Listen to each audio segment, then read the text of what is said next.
चलैया साहित्य संसार में आपका हार्दिक अभिनंदन है।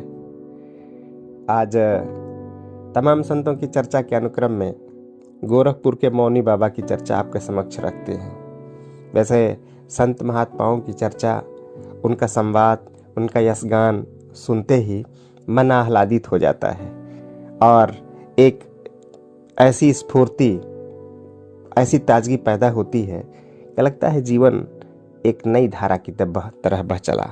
तो आज आपके समक्ष गोरखपुर के मौनी बाबा सम्मत 1812 में पश्चिम से अथवा उत्तराखंड से श्री अयोध्या जी होते हुए दो सिद्ध पुरुष गोरखपुर में आए।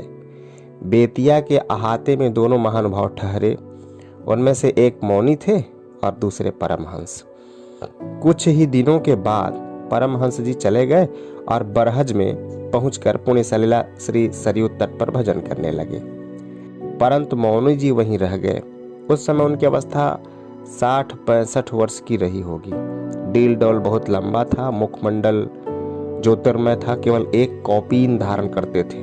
मौनी थे ही, किसी से कुछ बोलते नहीं थे।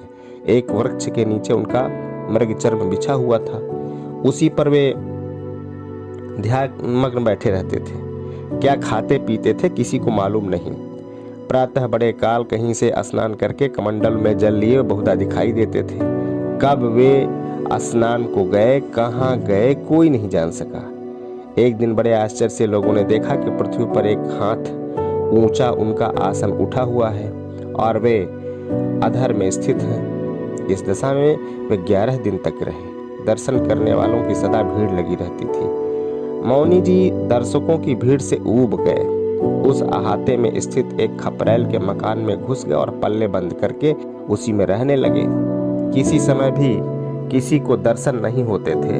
श्रद्धालु जनता ने उस भूमि को पुरस्कृत किया जहां मौनी बाबा ने 11 दिनों तक की समाधि ली थी। वहां पर बैठने से आपके सब चित्त ध्यान शांत एवं सावधान हो जाता था। लोगों की मनोकामनाएं भी पूर्ण हुआ करती थी। काशी के स्वामी विशुद्धानंद सरस्वती जी ने मौनी बाबा के पास निज शिष्या द्वारा श्री चक्र भेजा था। उस पर से कुछ मातृकाएं और अंक मिट गए थे, बीज भी लुप्त हो चुके थे। स्वामी जी ने उनके स्पष्टीकरण से हेतु उन्हें भेजा था। मौनी बाबा ने उस चक्र को पढ़कर बीज और अंक सहित मंत्र को शुद्ध लिखवा कर भेज दिया, जिसे पाकर उक्त स्वामी जी बहुत प्रसन्न हुए और कृतज्ञता प्रकट की। भटवा के तिवारी जी, जिनको एक बार बाबा के दर्शन प्राप्त हो चुके थे, प्रयाग जी मकर नहाने गए थे। अत्यंत प्रातःकाल स्नान करते हुए उन्होंने मौनी बाबा को देखा। पहचान कर चरण स्पर्श करने के लिए ज्यों ही बढ़े कि बाबा अदृश्य हो गए। तब उन्होंने जाना कि बाबा सिद्धि बल से नित्य त्रिवेणी में स्नान करते हैं और लौटने पर उन्होंने यह वृत्तांत गोरखपुर में प्रसिद्ध किया। मौनी बाबा एक असाधारण सिद्ध पुरुष थे और साथ ही साथ एक उच्च कोट के विद्वान भी।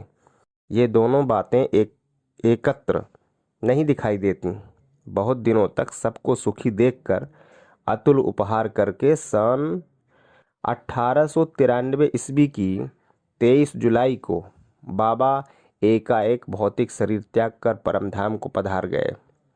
उनकी अर्थी के साथ हजारों आदमी थे।